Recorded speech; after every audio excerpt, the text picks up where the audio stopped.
Good morning, children. Myself, Rajesh Dikruz. I welcome you to the e-learning classes provided by St. Michael's Academy, Betia. So, children, again today we will have civics class 7, representation of democracy. This is part 2.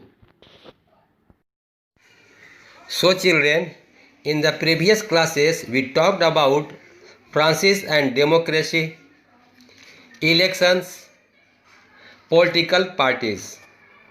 Today we will come to know that there are two types of parties. One, national parties, दूसरा regional parties.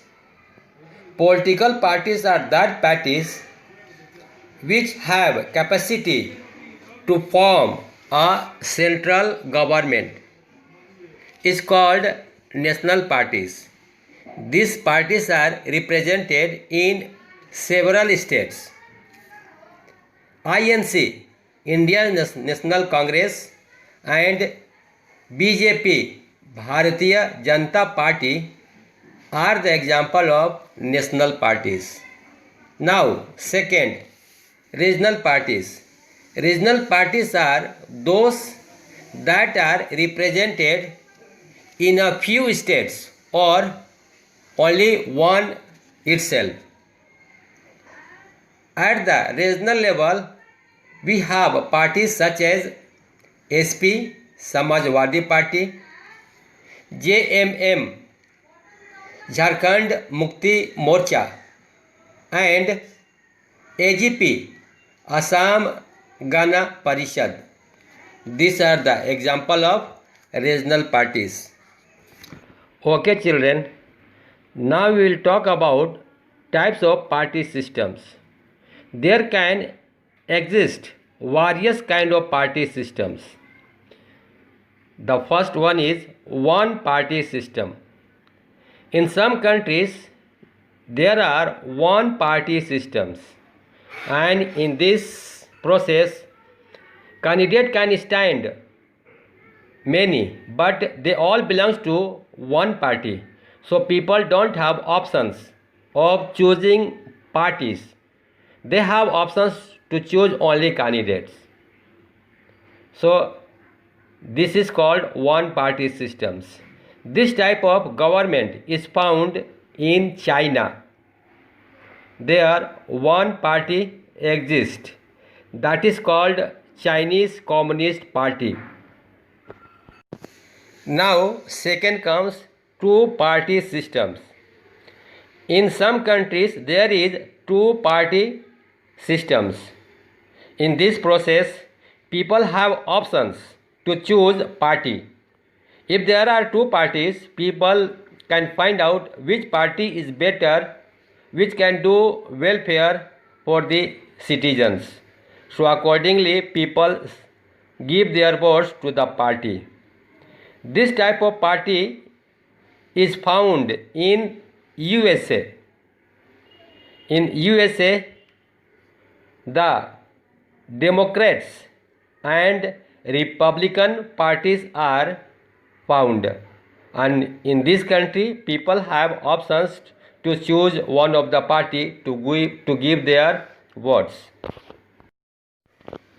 And now third type party system is multiple party systems. In such system there are so many political parties, so people have so many options to choose the party to whom they like and find better to be a government and can work for them. They give their votes to that party. In this type of party is found in India. In India we have so many multiple parties, so we have options to give our votes to the right parties which is good for the country. Okay, children, so now we came to know about the party systems. Now we will learn about the formation of the governments. as we learned about one-party systems, two-party systems, and multiple party systems. As in India, we have a multiple party systems. In this system, government have a right to form their government. That that party can form the government which gets the majority. That means there is a fixed seat that a party has to occupy. If one of the party gets seats which is fixed by the election commissions, and if it goes more than that, it is good, that party can form the government. If he gets fail, cannot achieve the required seats, then he can ask the other parties to support him to form the governments. So in that conditions, one party or more than one party can support the other party to form the governments. This type of government is called coalition governments. That means if one party forms the governments, it is called ruling party. If there is more than one party's government is formed, it is called coalition governments. Okay children, so now we learned about the government, ruling party and coalition governments. Now we'll see accommodation of differences. A democracy is run either by one party which gets majority votes or a coalition of parties which helps the government to form the government.